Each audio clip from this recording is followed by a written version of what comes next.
गुरुदेव, जय गुरुदेव,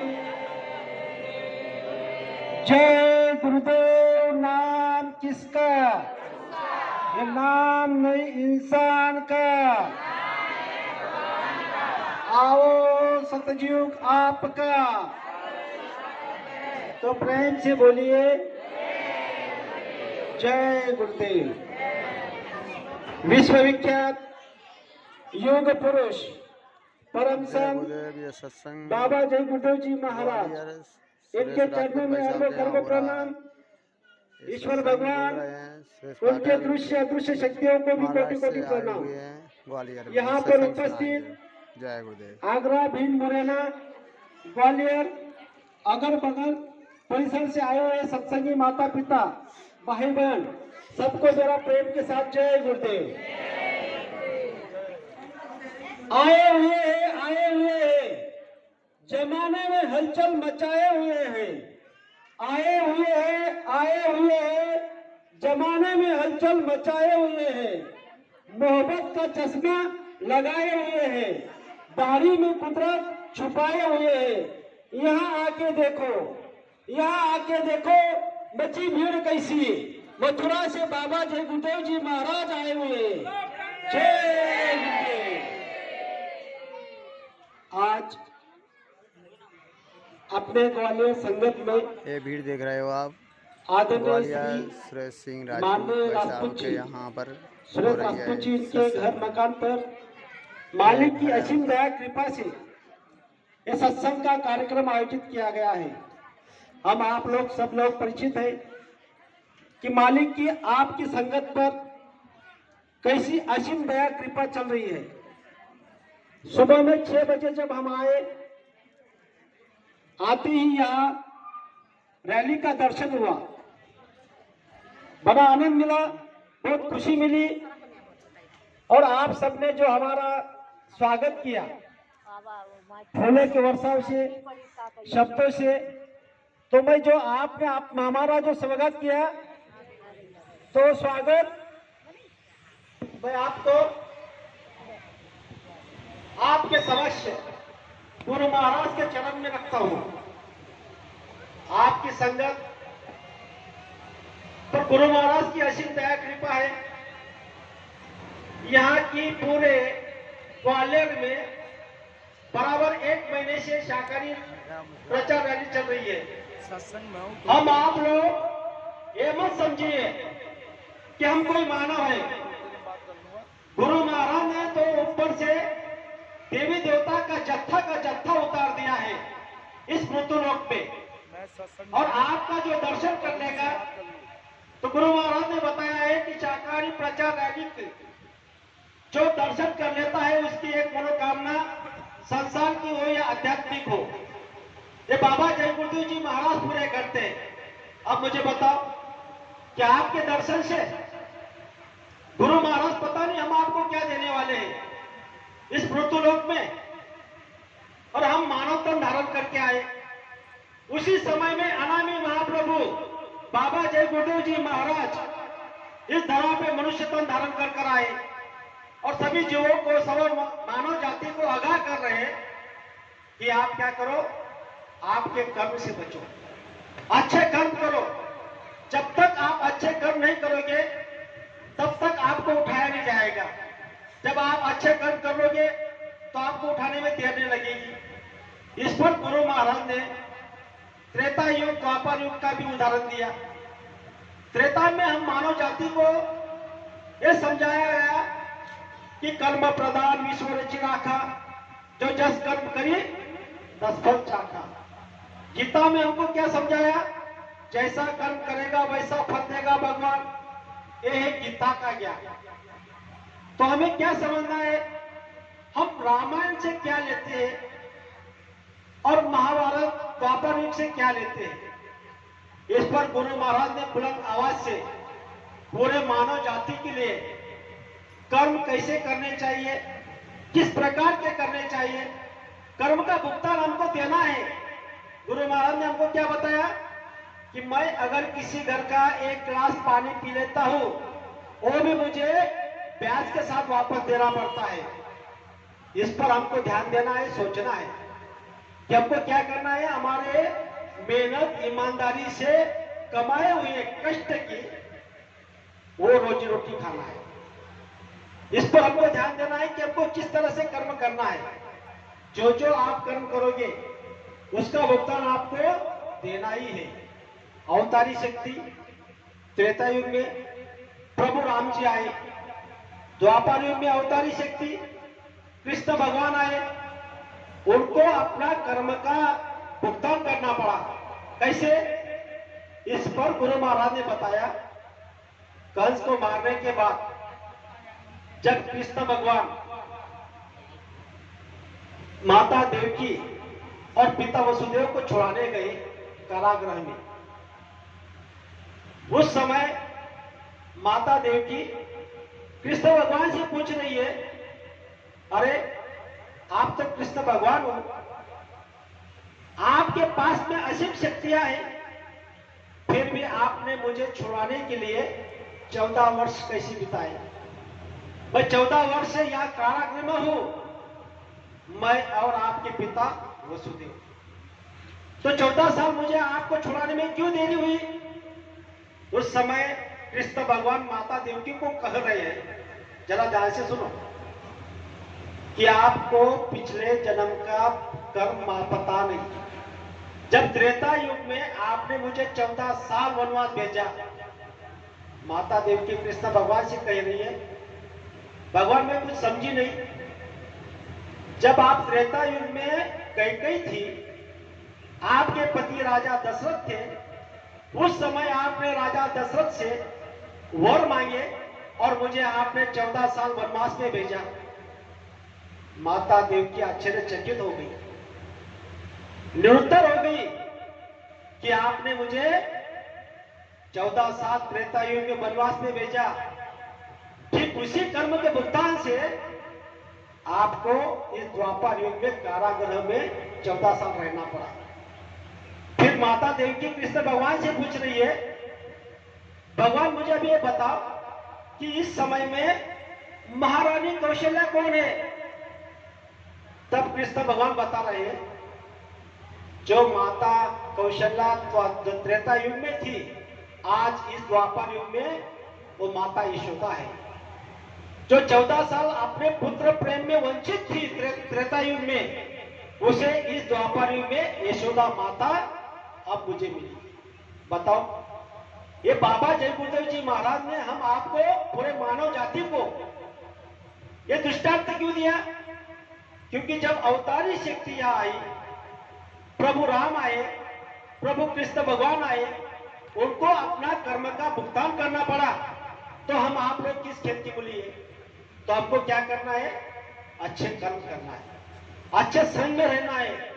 इसीलिए तो गुरु महाराज हमसे ये काम करा रहे हैं, सत्संग में जाओ, सत्संग के वचनों को सुनो और उसको अमल करो, अपने अंदर में गुनो, उनको छटो और जो सही है वो काम करो। तो गुरु महाराज ने क्या कहा? ये मनुष्य तन किराए का है, ये भाड़े पर आपको मिला है। इस त्रेता युग में मानव को 10,000 साल की आयु थी, द्वापर में 1,000 साल की आयु थी, और इस कलयुग में 100 साल की आयु है। इस 100 साल की आयु में हम आपको प्रभु की प्राप्ति करना है। इसीलिए गुरु महाराज ने हमको जबरदस्ती बुला लिया और कलयुग के विधान के अनुसार हम आपको नाम का दान दिया और कहा कि आप ये नाम का दान ले लो, आपको अपना घर चलना है। ये पराया देश है, ये पराया धाम है, हम आपको अपना धाम चलना है। और अपना धाम का है, अपना देश का है। ये बुलंद आवाज में गुरु महाराज बता रहे हैं कि हम आए वही देश से जहां तुम्हारा धाम, तुमको तुम्हारे घर पहुंचाना बस एक हमारा काम। गुरु महाराज का दूसरा कोई काम नहीं। और हम आप पर गुरु महाराज कितनी दया कर रहे हैं। आपकी संगत से, हम महाराष्ट्र से कितना प्रेम, कितना लगाव, ना चाहते हुए भी आपका प्रेम ने हमको खींच लिया। इतना ताकत हम आपके अंदर में है। ये संगत गुरु का रूप है। या शुष्क रूप में गुरु महाराज हाजिर नाजिर है। गुरु महाराज कहीं नहीं गए, गुरु महाराज संगत के रूप में है। गुरु महाराज ने क्या कहा, ये हम आप जो है या क्यों आए, गुरु को मिलने आए। सत्संग क्या होता है, गुरु तुमसे मिलने का सत्संग एक बहाना है। दुनिया वाले क्या जाने, ये रिश्ता पुराना है। हम आपका रिश्ता बहुत पुराना है, शरीर से नहीं, जीवात्मा से। आपको पता नहीं आपकी जीवात्मा सतयुग, त्रेता, द्वापर और कलयुग, पता नहीं कौन सी युग की है, लेकिन गुरु महाराज हमको मिलाना चाहते, सत्संग से मिलाना चाहते। इसीलिए तो ये माध्यम गुरु महाराज ने 10 जुलाई 1952 से लेकर आज तक, इसके आगे भी ये माध्यम रखा है। सत्संग से आने से क्या होता है, हमारी महिलाई कट कट जाती है। सत्संग जल कोई पावे, उसकी महिलाई कट कट जावे। जहाँ सत्संग होता है वो भूमि पवित्र हो जाती है। सत्संग एक ऐसा ठंडक है जहाँ तपाते मन को ठंड किया जाता है। यहाँ जो कोई भी पापी, कुकर्मी, शराबी, मांसाहारी, भ्रष्टाचारी आता है और गुरु के कोई वचन सुन लेता है और एक वचन अगर उसको लग गया तो वो दानव से मानव बन जाता है। ऐसा सत्संग का माध्यम गुरु महाराज ने हम आपको दिया। पता नहीं हम कितने परम सौभाग्यशाली जीव है, हम इतने परम सौभाग्यशाली जीव है कि हमारे पता नहीं कितने कर्म कट रहे हैं। हम आपको पता नहीं हमारे आपके कर्म कितने कट रहे हैं। इस पर गुरु महाराज ने बताया कि मोटे बंधन जगत के गुरु भक्ति से का, जिन्हें बंधन चित्त के कटे नाम प्रताप। हमको गुरु महाराज ने नाम दिया, कौन सा नाम दिया, हम अजप्पा जाप करके जय गुरुदेव नाम हर समय में जब लोगे, ये जय गुरुदेव नाम से आपके पास में आने वाला यमदूत भी घबराएगा। आपके मकान पर जब जय गुरुदेव झंडा लगाया गया है, वो जय गुरुदेव झंडा को देख के यमदूत वापस चले जाता है। इतना ही नहीं, गुरु महाराज ने क्या बताया, आखिरी समय में जब कोई प्रेमी यहाँ से जाने वाला है, फिर भी उसके कान में अगर आपने 10 बार जय गुरुदेव नाम बोल दिया, अगर वो जाने वाला है तो उसको गुरु महाराज ले जाएंगे, और नहीं जाने वाला है तो आपको बताएंगे कि ऐसे सफेद वस्त्रधारी बाबा जय गुरुदेव जी महाराज आए थे, मेरी जीवात्मा को यमदूत ले जाने वाले थे, लेकिन उनकी दया कृपा से उन्होंने हमको छुड़ा लिया। बताओ, इतना पावरफुल शक्तिशाली नाम जय गुरुदेव हम आपको गुरु महाराज ने दिया। और दूसरा नाम, ये जय गुरुदेव नाम वर्णनात्मक नाम है, इसे जिभा से ले सकते हैं, लेकिन जड़ात्मक नाम जो है हमको गुरु महाराज ने दिया, वो नाम हमको ना ओठ ना जिभ से हिला जाता है, अंदर ही अंदर उसका मनन चिंतन करना पड़ता है। वो कौन सा, 5 नाम दिए, 5 रूप दिए, 5 आवाज दिए, 5 स्थान दिए। हमको इस बात पे ध्यान देना है कि गुरु महाराज हमको यहाँ लेने के लिए आए, हमको लेके ही जाएंगे, लेकिन हमको क्या करना है, गुरु आदेश का पालन करना है। कलयुग में सच्ची भक्ति कौन सी है, गुरु आदेश का पालन। जब तक हम गुरु आदेश का पालन नहीं करेंगे तब तक हमारी सच्ची भक्ति नहीं होगी। इस पर गुरु महाराज ने बताया। अब हम ध्यान से सुनो, कोई महात्मा अगर हमारे पास आ जाते हैं या हम महात्मा के पास चले जाते हैं तो हमको वो सही दिशा देते हैं। जब हमको सही दिशा मिल जाती है तो हमारी दशा बदल जाती है, संसार की, शरीर की, धन की, तन की, मन की, हर चीज हमारी बदल जाती है। तो इस पर गुरु महाराज ने एक वाकया बताया था, सभी लोग ध्यान से सुनो। सिर्फ माता की बहनों के लिए नहीं, हमारे भाइयों के लिए भी गुरु महाराज ने बताया था। जब माता बहनों के लिए बताया, एक महात्मा जी आए और ऐसे चलते चलते एक मकान पे रुक गए, और जब रुके तो वहां उस महात्मा ने उस घर के सामने अलग जगह दी, माता भिक्षाम दे। जब महात्मा ने उस दरवाजे पे आवाज लगाई कि माता भिक्षाम दे, तब उसी घर में एक माता जी थी बूढ़ी, उसको हर समय गुस्सा आता था, क्रोध आता था, समय समय पे गुस्सा हो जाती थी। पूरे घर परिवार में उन्होंने तहस नहस कर दिया था।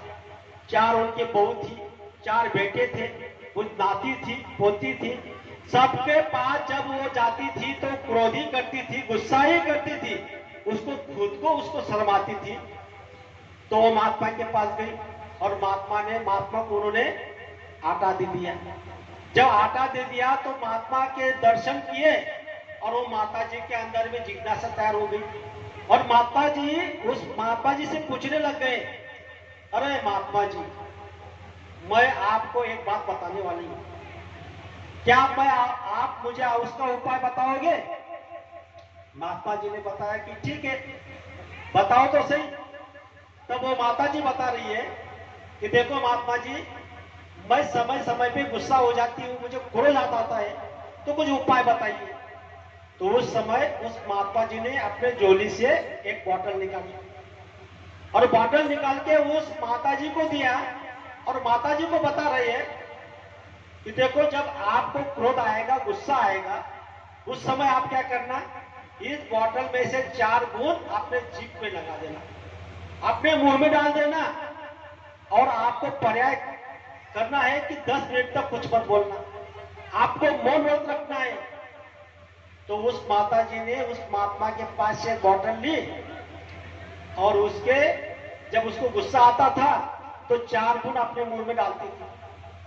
पूरा परिवार में 8 दिन हो गए, 15 दिन हो गए, सब बहू बेटे नाती पोती देख रहे हैं, अरे माता जी समय समय पे गुस्सा होती थी, समय समय पे इसको क्रोध आता था, ऐसा कौन सा जादू हो गया कि अभी ना कुछ बोलती है, सबसे प्यार से अमन से चैन से रहती है, कितनी हमारी माता जी में सुधार हो गया, कितनी अच्छी हो गई। लेकिन माता जी ने यह बात किसी को नहीं बताई। जब भी कुछ क्रोध होता था तो 4 बूंद अपने मुंह में डाल देती थी और चुप होकर मौन व्रत कर लेती थी। 15 दिन हो गए। 15 दिन के बाद में वही महात्मा जी उनके दरोजे आए और वो महात्मा जी ने अलग जगह दी कि माता भिक्षाम दे। जैसे ही आवाज उस माता के कान पे पड़े तो दौड़ गई और माता के चरण, महात्मा जी के चरण पकड़ लिए।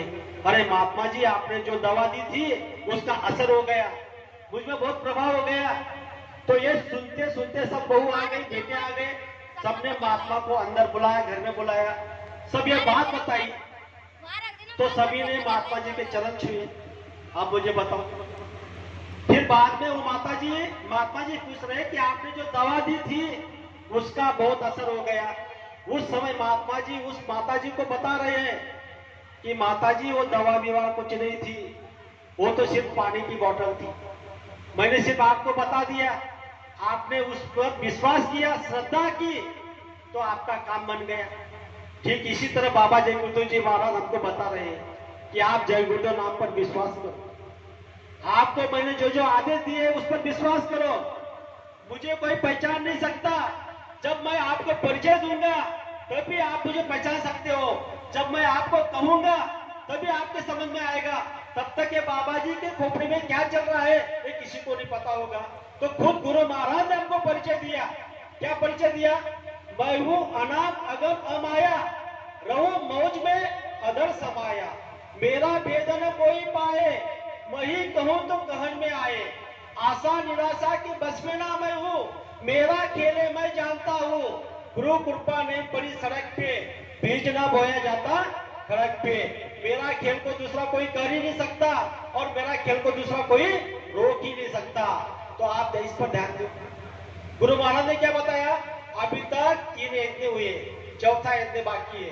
अभी तक मैंने आपको सत्संग नहीं सुनाया, सत्संग सुनाने की जमीन तैयार कर रहा हूं। बताओ, आगे ऐसे नकली जय गुरुदेव बनेंगे, आप उन पर विश्वास मत करना। दूसरी बात, गुरु महाराज कौन है? अनामी महाप्रभु। अरे जिनके हाथ में जीवों का भंडार है, जीवों के मसीहा है, जीवों तैयार कर सकते हैं, ईश्वर भगवान को उन्होंने वरदान दिया, जीवों का पूरा भंडारा दिया, ये शरीर ईश्वर भगवान ने बनाया और आप कहते हो कि गुरु महाराज चले गए। क्या गुरु महाराज हाड़मास के पुतले? अरे सब सृष्टि उन्होंने बनाई, सब ये जो सब रचिता उनके हाथ में, जिनके हाथ में स्वर्ग वैकुंठ शक्ति लोग, ईश्वर भगवान का लोग, ब्रह्मा का लोग, पार ब्रह्मा का लोग, महाकाल, खुद सचखंड, अनामी महाप्रभु, अलग अगम उनके मुट्ठी में है। और हम आप लोग कहते हैं कि गुरु महाराज चले गए। अरे उन्होंने तो बुलंद आवाज में कहा कि मैं कोई महात्मा गांधी नहीं हूं, कोई मुझे गोली मार देगा, कलयुग में कलयुग जाएगा, कलयुग में सतयुग आएगा, जब तक सतयुग नहीं आएगा तब तक मैं ऐसे जाने वाला नहीं, चाहे मुझे 400 साल जिंदा रहना पड़े। और बताओ, और आप बोलते हो कि गुरु महाराज चले गए। अरे गुरु महाराज कहीं नहीं गए, गुरु महाराज ने बताया कि मैं सबको पूछूंगा, अरे बच्चा सतयुग आ गया, तब लोग बताएंगे, आप सब लोग बताएंगे कि नहीं बाबा सतयुग अब तक आया नहीं, तो गुरु महाराज बोलेंगे भैया आओ। और फिर आप बोले, आपको बताएंगे गुरु महाराज की सतयुग आया, आपकी जो आत्मा ऐसे जो आगमन होकर रही है, आप सब लोग बोलेंगे हाँ बाबा जी सतयुग आएगा तब मैं ऐसे जाने वाला हूं। बताओ, अरे गुरु महाराज को आप क्या समझते हो? उनको कोई जान नहीं सकता, वो कोई खेल नहीं, कोई मजाक नहीं। अरे उन्होंने तो ये लीला की है कि मेरा सच्चा भक्त कौन है, मुझ पर कौन विश्वास कर रहा है। मैंने मेरे अगल बगल में सुअर को पाल के रखी है, मैं गंदगी साफ करूंगा, ये भी तो गुरु महाराज ने बताया। अगर आपको कलयुग देखना है तो मथुरा आश्रम जय गुरुदेव धर्म प्रचार संस्था में आ जाओ, वो आपको ये सब देखने को मिलेगा।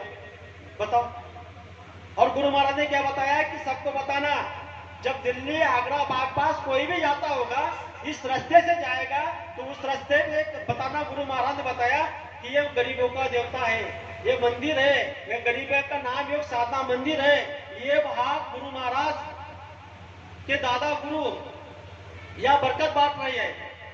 तो हमको जाना है, मत्था टेकना है और हमारे आपके घर आके मेहनत ईमानदारी से रहना है, कम खाना है, गम खाना है, किसी की निंदा आलोचना नहीं करना है, शंका मत करना है। ये कौन बता रहे? बाबा जय गुरुदेव जी महाराज बता रहे। और हम अब क्या कर रहे हैं? हम गम भी खाते हैं, गम भी खाते हैं, लेकिन निंदा आलोचना करे बिगड़ नहीं रहते। अब मुझे बताओ, आपकी ग्वालियर की पूरी संगत आज सुबह में आदरणीय माननीय जैन साहब के यहाँ गई, इतना बड़ा प्रोग्राम हुआ, नाश्ता मिला, स्वागत हुआ, दर्शन पर्शन हुए, उन्होंने प्यार से आपको सब कुछ बता दिया, उन पर जो जो अनुभव हुआ वो सब अनुभव उन्होंने बता दिया। राज मंडी में अभी हम जैन अनुभव साहब को के महाराज ने यहाँ बताएंगे। आज सुबह और क्या बताया गुरु महाराज ने? और समापन आपने हुई। इतनी शक्ति जैन से, साहब की इतनी फोटो है, मन की पावर से, श्रद्धा से जैन साहब आप की यहाँ आ फोटो रहे दिखाई जा हो रही है आपको। और यहाँ आके आपने तिल पुण्य इकट्ठा किया है। और आप क्या करते हो? कहीं बैठ जाते हो, किसी की निंदा आलोचना कर लेते हो, तो उसके सर का जो भार है, जो पाप है, आपके सर पे आ जाता है। अब बताओ, और आप इतने सुमिरन कर रहे, ध्यान कर रहे, भजन कर रहे, आप इतने सौभाग्यशाली जीव है, निर्मल जीव है, तो हम आपको गुरु आदेश का पालन करना है। दूसरी बात, गुरु महाराज ने कहा यहाँ पर सब लोग जो बैठे हुए हैं, माता बहन और पुरुष लोग, आज मुझे ये बताओ कि सब लोग दुखी क्यों है? हम आप लोग दुखी क्यों है? इस पर गुरु महाराज ने बताया, दूसरे का धन और दूसरे की स्त्री देखकर आदमी दुखी। इस पर संत महात्मा बताते हैं, आज का मानव नीति छोड़कर पर नारी पर निगाह रखे, निष्दिन सोता विषयों में पन्ना भजन पर जाग सके, संतों की बातों को कोई नहीं माने, सभी गुनगुनाते हैं फिल्म गाने, घर घर में हो रही नटियों की पूजा, यही हो रहा इसी का नतीजा, कहीं कहीं बूंद ना बरसे पानी भर बरसात में। बाबा जय गुरुदेव जी महाराज बता रहे हैं, आज का मानव दुखी क्यों है? दूसरे का धन देखकर और दूसरी की स्त्री देखकर। हमको क्या करना है?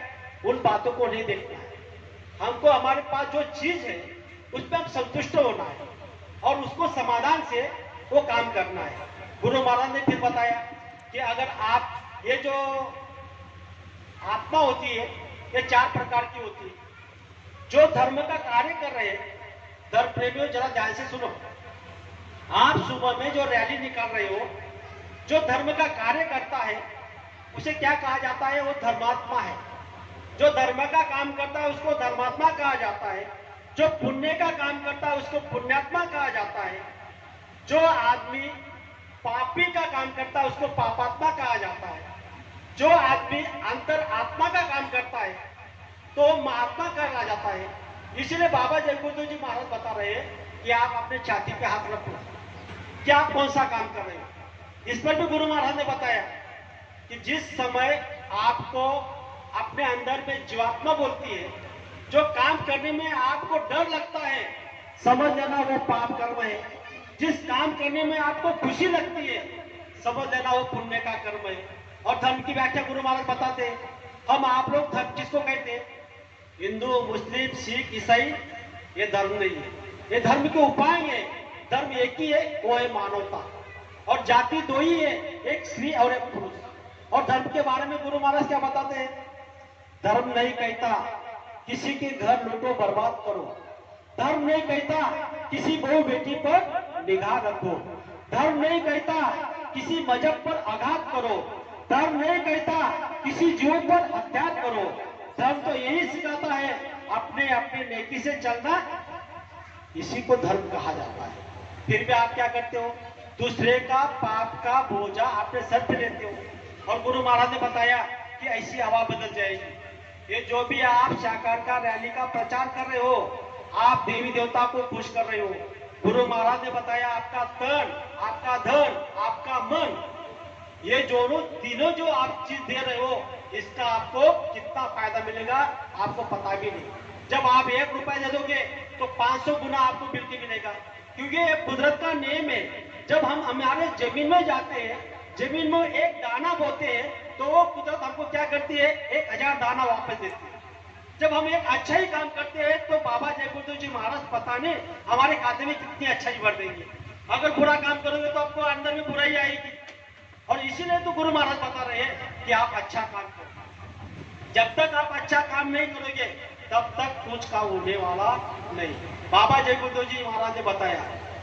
अभी जब हमको आदरणीय राजपूत जी ने फोन किया तो कॉल को बताया, हमने उनको बताया था कि साहब आप किस निमित्त सत्संग का प्रोग्राम रख रहे हैं। उस समय उन्होंने हमको बताया कि हमने 23 मार्च का प्रोग्राम नहीं किया था, इसी के लिए हमने 23 मार्च का कार्यक्रम 22, ये जो आज की 22 तारीख है, इसमें मना रहे हैं। अब मुझे बताओ 23 मार्च गुरु महाराज क्यों मनाते थे? ये मुक्ति दिवस था। हमारी जीवात्मा को मुक्ति मिलाने के लिए गुरु महाराज ने ये 23 तारीख की थी, वो मार्च की। और 23 तारीख को हम हमारे घर पे जय गुरुदेव नाम का झंडा लगाते, गाड़ी पे जय गुरुदेव नाम का झंडा लगाते, दुकान पर जय गुरुदेव नाम का झंडा लगाते। हर जगह जब हम जय गुरुदेव नाम का झंडा लगाते, क्यों लगाते?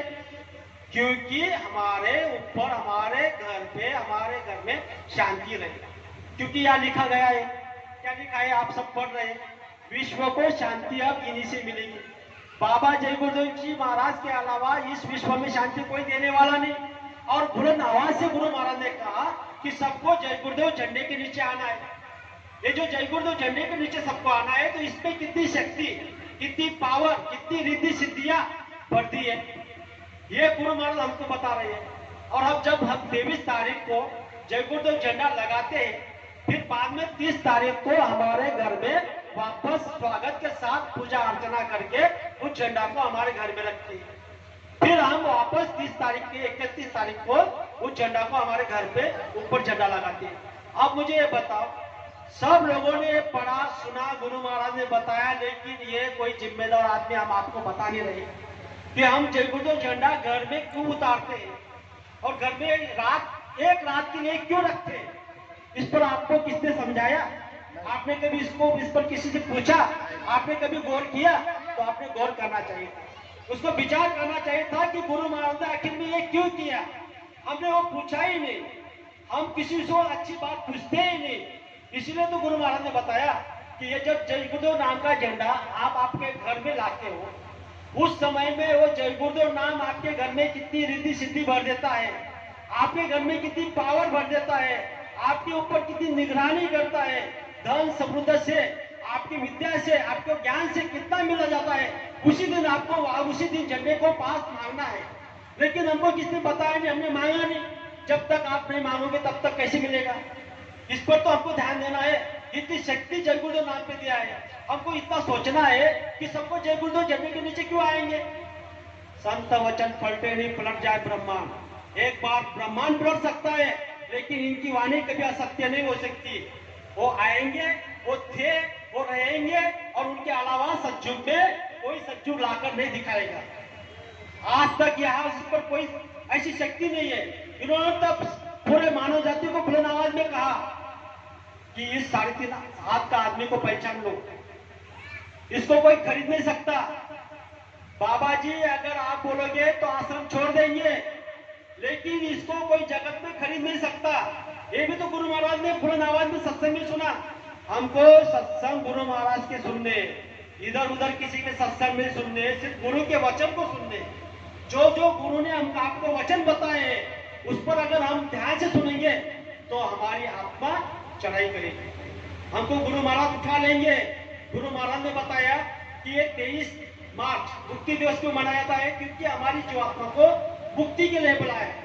यहाँ मुक्ति किसको कहा जाता है? हमारा शरीर 4 शरीरों में बंद है। कहा? 4 शरीर में पूरा बंद हुआ है। कौन कौन सा?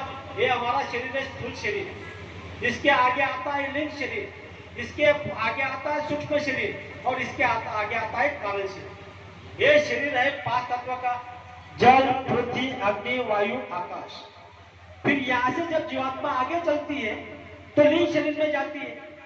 वहाँ यक्ष होते हैं, किन्नर होते हैं, भूत, पिशाच होते हैं। वो 17 तत्वों का है। 17 तत्व कौन से है? 10 इंद्रिया और 4 अंतःकरण की शक्ति, मन, चित्त, बुद्धि, और 3 गुण, रजगुण, तमगुण और सत्वगुण। फिर इसके आगे है जो जीवात्मा आगे चलती है सूक्ष्म शरीर में। सूक्ष्म शरीर है 9 तत्व का। वो कौन से तत्व है? वहां तत्व बदल जाते हैं। कौन से तत्व है? शब्द, स्पर्श, रूप, रस और गंध। और अंतःकरण की शक्ति आती है मन, चित्त, बुद्धि और अहंकार। सूक्ष्म शरीर से जब ये जीवात्मा आगे चलती है तो वो जाती है कारण शरीर में। तो कारण शरीर है सिर्फ 5 तत्व का, शब्द, स्पर्श, रूप, रस और गंध। और वहां से जीवात्मा आगे चलती है मानव सरोवर में। जब मानव सरोवर में जाते हैं, स्नान करती है, उसके बाद में लिंग का भेद खत्म हो जाता है, ना स्त्री होती है ना पुरुष होते हैं, और वहां से सीधी जीवात्मा अपने सतधाम जाती है। और उसी के लिए गुरु महाराज आए हुए हैं। यही क्रिया करने के लिए गुरु महाराज हमको बता रहे हैं कि सिमरन करो, ध्यान करो और भजन करो। लेकिन हमारा सिमरन कैसा है? घर में तो माला फिरे, मुख पे फिरे जी, मनुआ तो 34 फिरे, ये तो सिमरन नहीं। सिमरन अगर हमको करना है तो जो ध्यान पूर्वक करना है, ध्यान करना है तो ध्यान पूर्वक करना है, भजन करना है तो आवाज को सुनना है। अब मुझे बताओ, महाराष्ट्र जलगांव से हम रहने वाले, और सीधे हम यहाँ कहाँ है? ग्वालियर में आए। हमको रास्ता पूरा हमने पक्का तय कर लिया है, देख लिया है। जब हम यहाँ स्टेशन पे उतरते हैं, स्टेशन से उतर के हम ऑटो वालों से क्या बोलते हैं कि भाई हमको 4 शहर का नाका बरगद के पास लेके चलो। ये बोलते तब तो हम यहाँ आएंगे, नहीं तो हम यहाँ नहीं आ सकते। जब हम ऑटो वालों को बोलते हैं कि बरगद के पास जाना है, 4 शहर का नाका वहां जाना है। अभी मुझे बताओ, 4 शहर का नाका बरगद का मान लो, बरगद में हर आदमी को जाना है। गुरु महाराज ने कह दिया है कि यहाँ जो कोई भी आया हुआ है मृत्युलोक में, जिसने जन्म लिया है उसको वहां जाना है, जाना है। आप अगर ऐसा कोई आदमी नहीं कि वो कहेगा मैं यहाँ रहूंगा, ऐसा तो नहीं हो सकता। इसीलिए गुरु महाराज ने क्या बताया कि आपको क्या करना है। हम प्रार्थना सुनते हैं, जीवन की डोर स्वामी टूटने से पहले हमें अपना बना लीजिए। जीवन की जोत बुझने से पहले गुरु हमको अपना बना लो। गुरु महाराज हमारे पास में सांस की पूंजी जब तक है, उसके पहले हमको आप उठा लो, हमको अपने धाम ले चलो। है हमारा धाम नहीं, ये पराया देश है। ये मृत्युलोक में हम आपने बहुत संसार किया, कीड़े मकोड़े में रहते संसार किया। अब मुझे बताओ कि 184 योनि में से आपको पेड़, भैंस, कोई कीड़ा, पंछी, सुअर, कुत्ता, ये क्यों नहीं बने? क्योंकि आपका पुण्य इकट्ठा हुआ, फिर बाद में आपको ये मनुष्य शरीर मिला, और इसी मनुष्य शरीर में आपको गुरु महाराज ने नाम का दान दिया। कितने परम सौभाग्यशाली जी हो आप, इतने परम सौभाग्यशाली जी हो। आपको पता नहीं मेरे पास कोई कैलकुलेटर नहीं, क्योंकि गुरु महाराज ने ही बताया है कि मैं जिसको नाम का दान देता हूँ उसी दिन मैं उसके अंश हो जाता हूँ। सब तो स्वरूपी संग रहते, कभी ना होते दूर, धीरज रखियो चित्त में, दिखेगा संत दूर। गुरु महाराज हमारे साथ में, गुरु महाराज हमारे अंग है। तो हम आपको क्या करना है? अच्छे कर्म करना है। तो समय ज्यादा हो रहा है, समय को नजरअंदाज रखते हुए मैं मेरे शब्दों को विराम देता हूँ। भूल चूक की क्षमा चाहता हूँ। सब लोग प्रेम से बोलेंगे जय गुरुदेव, जय गुरुदेव। जय गुरुदेव नाम किसका? प्रभु का। प्रभु जी का पावन नाम। जय गुरुदेव। प्रेम से बोलिए जय गुरुदेव। आवाज नहीं आ रही है भैया।